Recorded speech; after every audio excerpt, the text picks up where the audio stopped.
Our Bible reading is taken from Luke chapter 2, verses 25 to 27.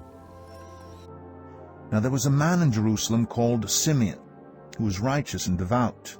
He was waiting for the consolation of Israel, and the Holy Spirit was on him. It had been revealed to him by the Holy Spirit that he would not die before he had seen the Lord's Messiah. Moved by the Spirit, he went into the temple courts. Author Henry Newman noted that the first pages of Luke's Gospel are fulfilled when people who were waiting, Zacharias and Elizabeth, Mary and Joseph, Simeon and Anna, were all waiting for the fulfillment of a promise. But instead of passively waiting, they were actively looking to the Lord each day, which is what Newman calls being present to the moment.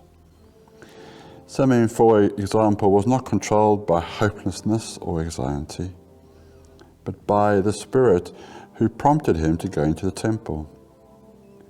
His words of praise when he saw the child Jesus, the promised Messiah, resounded as an example of patient hope in God.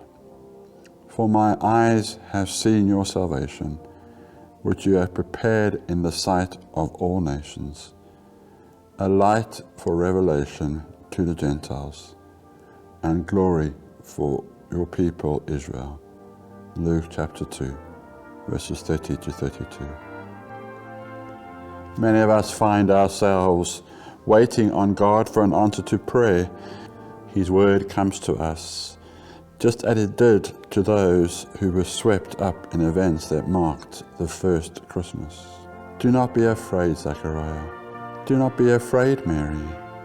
Do not be afraid. As we listen to God, we'll discover His goodness and power as we wait. Father, thank you for answering my prayers in your perfect timing.